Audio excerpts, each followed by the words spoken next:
Bonjour les Gémeaux et bienvenue pour votre taroscope du mois de juillet et août 2025. Donc ce sur quoi tu dois prêter attention cet été, ici on parle de stabilité, de patience et de prendre soin de soi cet été les Gémeaux.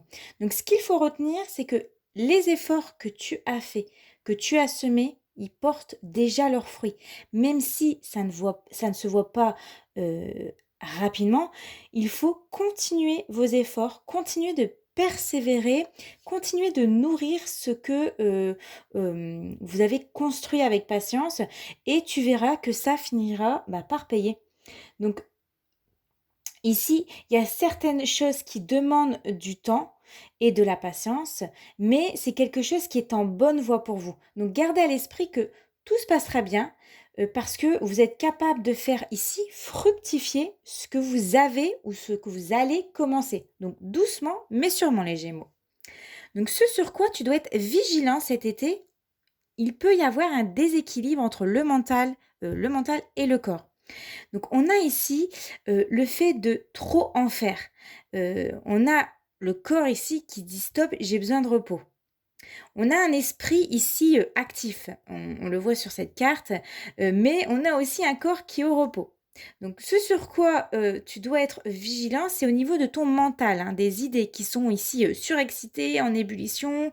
Tu es toujours en train de réfléchir, d'anticiper les choses, d'analyser, à chercher des explications, à se performer, à apprendre, ce qui peut arriver à force, et beh, c'est une pause qui va t'être forcée, à te prendre du temps pour toi, à se reposer et d'arrêter de trop, vouloir en faire ou à apprendre. Ici, autorise-toi, à souffler et à te détendre quand il le faut. Donc ce qui arrive vers toi cet été pour laquelle tu ne le vois pas encore, d'un côté ici, j'ai la naissance d'un projet ou de quelque chose qui, met un peu de temps, hein, à se mettre en place. Ça se met pas ça se met pas en 2 minutes, à se faire et d'un autre côté, j'ai la rivalité, les tensions, les conflits que ça occasionne.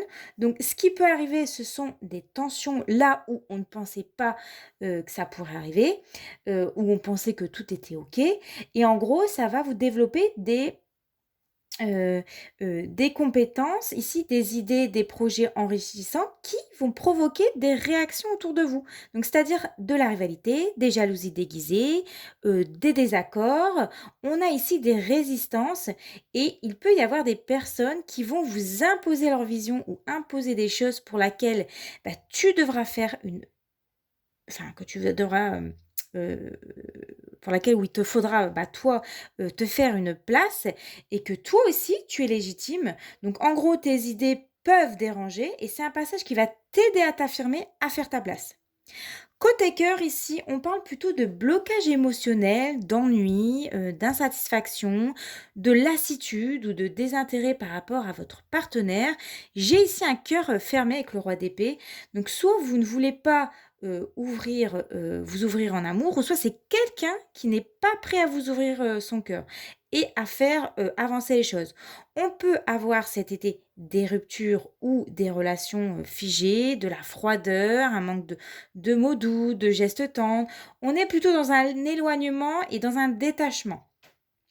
Donc, il faudra briser ici, ce silence et exprimer, vos émotions pour faire avancer ou rétablir un dialogue afin que la situation, elle ne perdure pas et elle ne s'éternise pas. Côté job ici, on a un certain, blocage à dépasser. On est ici dans une posture défensive. Alors peut-être que vous essayez, de protéger votre poste et ça vous met dans un état de tension et de stress. Peut-être que vous avez peur de perdre votre travail et ça vous met dans une sorte d'insécurité ou alors vous avez peur que la situation elle change et que ça apporte et que ce changement apporte des déséquilibres et du coup ça vous inquiète. En tout cas, sachez que le changement n'est pas une menace. C'est juste une invitation à dépasser quelque chose pour justement faire avancer les choses. Et enfin, le conseil du tarot pour cet été, on a le 7 de l'émotion. Donc vos anges gardiens vous demandent de ne plus vous dérober et de prendre une décision. Vous avez peut-être déjà choisi, mais vous ne le faites pas savoir, de peur de fâcher quelqu'un. Demandez à vos anges gardiens de vous guider afin que vous preniez une décision qui vous ressemble vraiment. Je vous souhaite de passer un très bel été.